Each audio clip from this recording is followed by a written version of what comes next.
So we've been in this study of Nehemiah. We're probably going to wrap it up either next week or the week following. And Nehemiah is this guy who had a passion to rebuild the walls of Jerusalem. He had been sacked in about 587 BC. Some 100 years later, permission has been granted for them to rebuild, but it's not done. It hasn't been taken care of. And so Nehemiah is the one that God uses. And I would suggest that the reason that God uses Nehemiah is because Nehemiah is available. You know, the Bible tells us that there are times that people perish because there was no one available, no one with the vision. Nehemiah was available, but I need to remind you that this is not a wall-building story. Now, I know it's all about Nehemiah being the leader of the rebuilding of the wall, but it is not a wall-building story. It is the story of the people of God. It is the story of God's hand on the people of God. Because the wall is not simply about something to drive by and look at, but the wall represents safety. A strong wall represented dignity. It represented security. It meant that you could crawl in bed at night and fall asleep with a strong hope that you would wake up the next morning. And now the wall is built. And all that remains is for the gates to be put in place. And you remember when we were reading about the ones that built the gate, it repeats the whole narrative over and over again. I don't know what all was involved, but the building of the gates is difficult. Because not only do these gates need to be open and closed, but they need to be strong enough to withstand the power, the strength of a battering ram when a group of soldiers would take sometimes a huge log and run with it into the gates. The gates needed to be built to be able to withstand that kind of force. And the gates are not in place yet. The wall is built, and it has been a battle. It's been tough. Rebuilding and restoring, whether you're restoring a life or a wall or a marriage or a financial mess, restoration is almost always a tough project that will be met with opposition. Well, today the problem is a new problem. Today the problem is simply what we're going to call distraction. We know a little bit about distraction. You know, Pastor Jim often talked about the squirrels. The things that grab our attention, and they can seemingly be kind of innocent. They can seemingly not be so significant. But the problem with distraction is that distraction is often the very thing that keeps us from getting the most important things taken care of in our lives. And what we're talking about this morning, I could tell you stories of distraction. I am easily distracted, and I won't bother you with some of those stories. But we're talking about an even more insidious side of distraction because it is often used by Satan to undermine the hearts and the lives of the people of God and to prevent them from restoring and rebuilding. A few years ago, was it a few years ago? A while ago. There you heard it, a year. She knows. My wife and I were blessed to be part of a Recourage conference, and we had a speaker there named Gordon MacDonald, and grew to love him, and I love his writings. I've in messages, some used some quotes from Building Beneath the Waterline. Gordon had he's a pastor, had a significant moral failure in his life over 30 years ago that was very public. And when he writes with an openness and an authenticity that I just find a blessing. This book, Rebuilding Your Broken World. And one of the chapters is entitled Tiptoeing on the Spiderweb. And the subtitle of that chapter simply is A Disrespect for the power of evil is a major step toward a broken personal world. A disrespect for the power of evil is a major step toward a broken personal world. One of the things that Satan skillfully has used for a long, long time is when people particularly are committed to follow God, to follow Christ, if they can be distracted from the task. Often we're not talking about rebelling, going out to commit some sin, but being distracted from the task can render them powerless in their personal life and in the kingdom of God. Well, today in this chapter, we're going to see that the gates will be hung, but it will be a fight. And when the word came to Sanballat and Tobiah, you know those guys, Geshem the Arab, and the rest of our enemies, that I had rebuilt the wall, and note these words, there was not a gap left in it. Though up to that time, the gates had not been set. They had not set the doors in the gateways. And so Sanballat and Geshem sent Nehemiah a message. And they said, Nehemiah, come, let us meet together in one of the villages on the plain of Ono. And this is not going to be a meeting. They're not interested in a meeting. This is a negotiation. They do not want a meeting. This is an assassination attempt.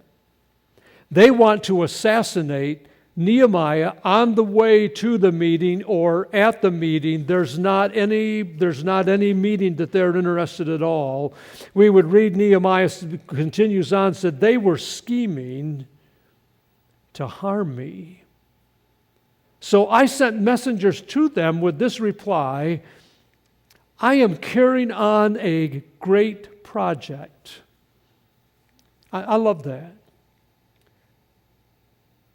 You know, when I think about some of you, when I think about the things that happen here in our church that most of us just take for granted, we assume that it will be done when we walk in. You know, and Nehemiah said, I'm carrying on a great project. What I'm doing matters. I can't go down. Why should the work stop? Well, I leave it and go down to you. What are you saying? I'm not going to stop to talk. I mean, some of you that are employers, wouldn't it be great to have employees that say, you know, don't bother me, I'm working here. I can't stop to talk. I can't be bothered with a cell phone. I can't be bothered with messages. I can't stop to talk. I'm doing something that's important here. I won't stop to talk. Well, 4 times they sent the same message. And each time I gave the same answer. We had our granddaughters, a couple of them with us for the last couple days. There are times that they ask and they know that we are distracted. They can rattle off 4 or 5 or 6 or 7 times in the blink of an eye. Sometimes they get the same answer. They knew that they did not need an army. All they needed to do was kill the leader. And they control the country. And we forget that sometimes. What we're talking about is that your life affects more than you. Your rebuilding or not affects more than you. Hidden issues of the heart that can be tucked away there that you think nobody knows about, often they affect more than you. You know, we used to have a thing that we called, in the religious world, we called it devotions. You don't hear that word a lot anymore. It is talking about a place where we would go with the Word of God, sometimes a good devotional book, where we could kind of shut out the distractions and just open our hearts and talk to Jesus. And I'm thinking about devotions as I read Nehemiah's account here, because it begs the question: what if devotions? What if that time that you spend with God is not just about you? What if the relationship that you have with Christ is not just about you? They knew if we eliminate Nehemiah, it's done. Even though the wall is at this point, even though there's been the progress, if we assassinate Nehemiah, it's done. I can tell you that as a pastor, I'm already easily distracted. I carry cards around with me, so when you say something, I can write down the note, and I come in, and often I have a priority of tasks for the day. And then there's distraction. And sometimes it's inevitable. Sometimes it's someone in a hospital, someone with a severe problem of a variety of types, and it's our family, and we need to respond, and the task list doesn't. And yes, I'm making excuses. I'm easily distracted. And it can render us ineffective. But 4 times wasn't enough for these guys. And then the 5th time, Sanballat sent his aide to me. He sends a messenger with the same message, and in his hand was a letter, an unsealed letter, in which was written, "It is reported among the nations," and Geshem says it's true. Don't you love it when people do that? Well, I have heard a lot of people are saying, a lot of people are thinking, and Geshem says it's true that you and the Jews are plotting to revolt, and therefore you're building the wall. You're building this wall because you're going to revolt against the king, and you're going to put yourself in a place of power. What is this? It's a threat. You come to the meeting or else. This could get back to the... Why do you think they left the letter open? They want Nehemiah to know. Others may know about this. Any possibility that this could be a distraction? Would you be distracted? Nehemiah says, I sent him this reply. Nothing like what you are saying is happening. You're just making it up out of your head. The age-old use of the lie that Satan started with in the Garden of Eden. And then Nehemiah tells us what's really going on here. He said, they were all trying to frighten us. They were doing this stuff to try and scare us. And why would they do that? They would do that because they know, and we know, that fear is a thief. And that fear is crippling. That fear will cripple you. It can be the fear of what people think. It can be the fear of what people might say. It can be the fear that they'll find out who I really am. Or it might be the fear that I won't have enough to measure up to what I think other people think that I should have. Or the even deeper fear that maybe I am not enough.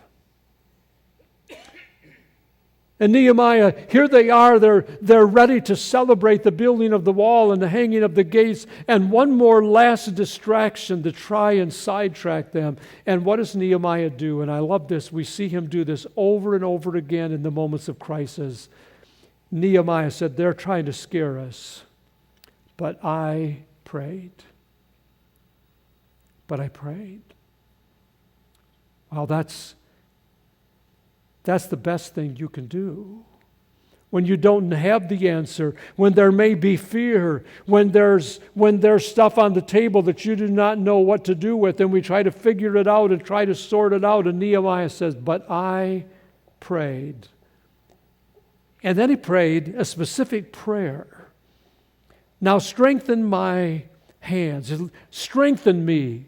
You know, we try to kind of sometimes indicate that you should not tell the Lord when to do things. I think sometimes it's all right to say, you know, Lord, I'm going to trust you to do this in your time. But you do know I would like it now. Nehemiah says, I prayed, now strengthen my hands. I need strength now. Well, Nehemiah does an interesting thing. He goes to a fellow Jew, one of his own people, one of the people of God. He says, one day I went to the house of Shemaiah, the son of Delaiah, the son of Mehetabel, who was shut in at his home, and he said, let us meet in the house of God inside the temple, and let us close the temple doors, because men are coming to kill you. By night they are coming to kill you.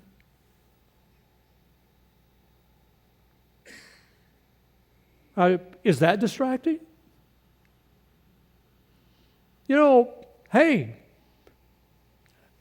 I got the word. There's somebody out to kill you. I mean, I think that's a little unnerving. Does Nehemiah have the right to go into the temple? Oh, no. He don't belong here. He can't go there. And I think that it's about then that it hit him that he was being set up by a hit man. And Nehemiah said, should a man like me run away? I love that.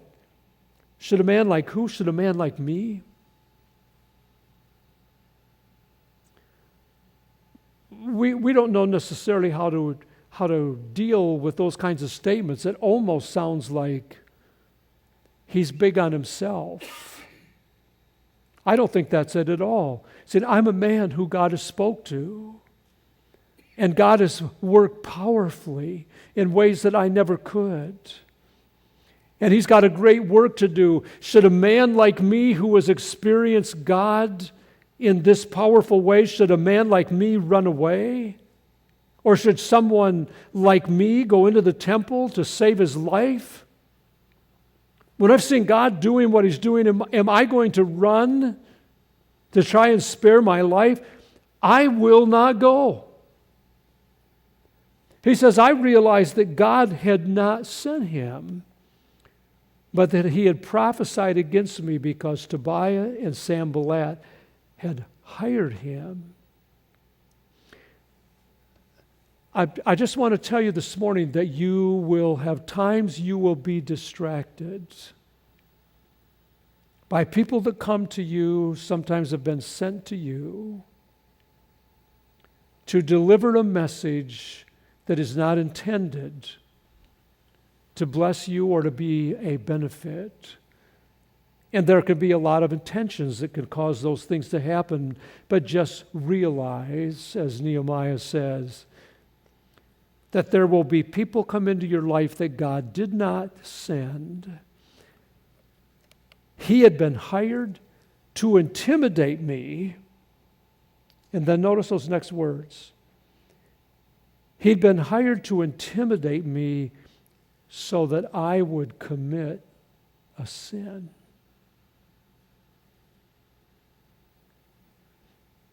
And then they would give me a bad name to discredit me. And I just can't help but think how easily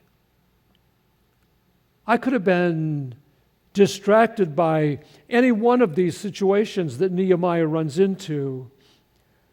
And we're not talking about simply the fact that a distraction is a terrible thing. We will all be distracted. But you need to keep in mind that distraction is insidious. When it happens at a spiritual level, distraction is disruptive. It is divisive. It divides. It's not only disruptive, but distraction is destructive. It destroys, it erodes, it is deviant, it is different from the truth. It is derailing. And I would suggest this morning that there will be times in our life that we will need discernment to sort out the voices, the distracting voices that we can hear, the opinions of people. For many of us who have had to deal with different kinds of addictions, the voice can sound like, "It's been long enough, you're not a risk anymore. One time is okay.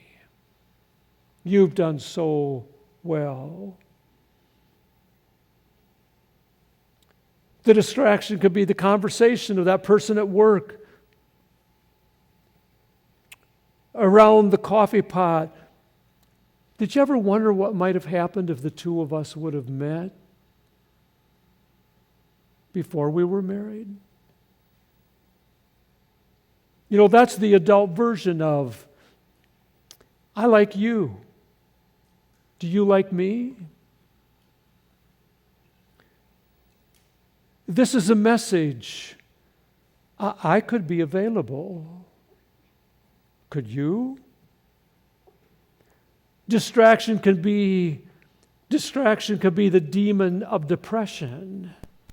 Not ever in my life do I ever recall a time when we see so many individuals across a whole broad age span who are caught in the strength, and I want to say even demonic power of depression. It can often leave us at home alone when we need more than anything in the world to get out and be with people.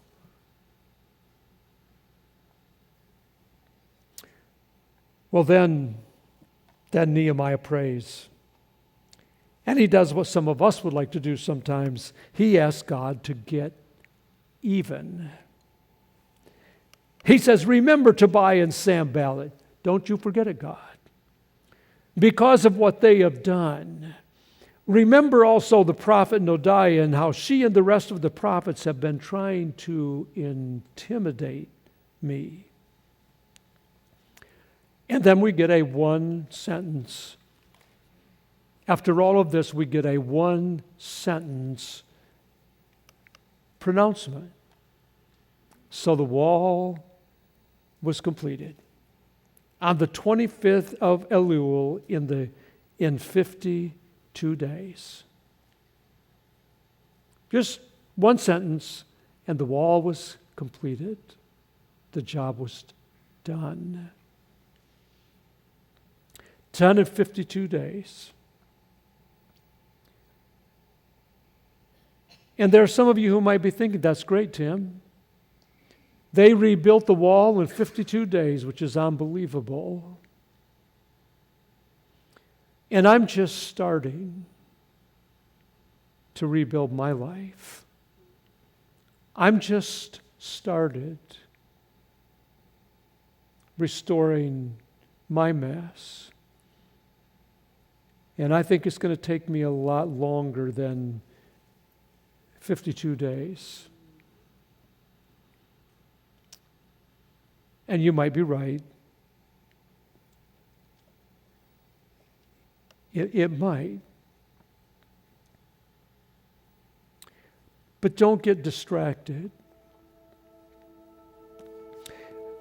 Gordon in that chapter, Tiptoeing on the Spider Web, he writes these words.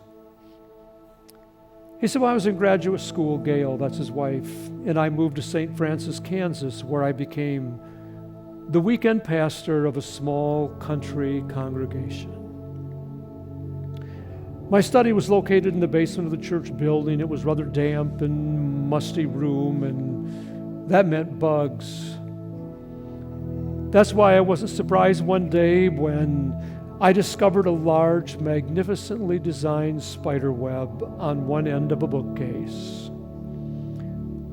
I was about to brush it away when my curiosity took control and caused me to sit back and watch what happened. If and when some creeping thing got caught in the web, and for several days I permitted the spider to enlarge his web, I assumed it was a male spider. And soon he'd managed to take over half a shelf of church history books, all the way from the first century church fathers to Martin Luther. And when I wasn't concentrating on my studies, I found a certain amount of amusement in locating insects and depositing them in the center circle of the spider's silken prison. They were instantly trapped, of course, and a huge black spider would emerge from behind a copy of La Tourette's History of the Christian Church and make a quick end to the insect's resistance. I never detected any hint that the spider was thankful for any of my meals. And one day I became annoyed by a large fly buzzing around the study. And occasionally he would land near the spider web, and each time he wandered closer and closer, even venturing onto some of the outer strands, much like someone might test the ice of a frozen pond in the early days of winter. But always after a few tentative steps, the fly would dart away and then return again a few minutes later. I had the impression that the fly was driven by curiosity about the spider's web, or perhaps he was playing I dare you games with the spider, or was something inside of himself. Did the fly have something to prove? If he did, the fly didn't get the job done. He made one visit too many to the edges of the web. This time the fly tiptoed too far out on the strands and suddenly became entangled. He struggled mightily, but unsuccessfully. The well-built web held his prey, and soon the spider was out of his hiding place behind La Tourette, pouncing upon the hapless fly. The contest was over swiftly, and my study was silent. No buzzing any longer. We will be distracted. And I can't guarantee you this morning that your marriage will be restored, and I can't guarantee you that your wayward child will come home. I can't guarantee you that the cancer will go away or that your finances will flourish. The depression will never return. But I do know this, that perseverance is always better than quitting. And that even when I'm distracted, if I will stay the course, and if I will invite God into the mess, it's always better than doing it alone. Because remember, we can't talk our way out of a situation that we acted our way into. And precious people,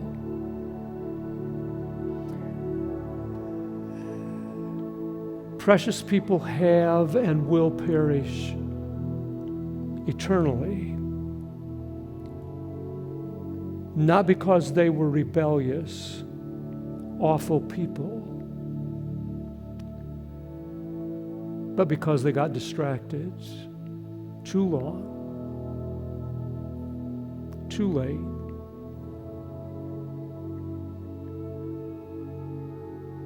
And may God help us not to be one of them. Don't let distraction keep you from living the life God created you to live. Satan will not give up ever until it's over. And so, Jesus, this morning we thank you. We thank you that when we were distracted by a multitude of things, that you still stood at the door and knocked. And we're aware today that the distractions are beyond anything that they have ever been. But God, may we fix our hearts and our lives upon what is eternal. And this morning, if you've spoke to someone who has realized they've let a lot of distractions pull them away from you, may they return to you today. We need you. May you go with us in your name. In your name. Amen. Hey, thank you. We'll see you next week. I've got about a half a dozen of these books left. If you think you might find it helpful, would you please take them home, not leave any here?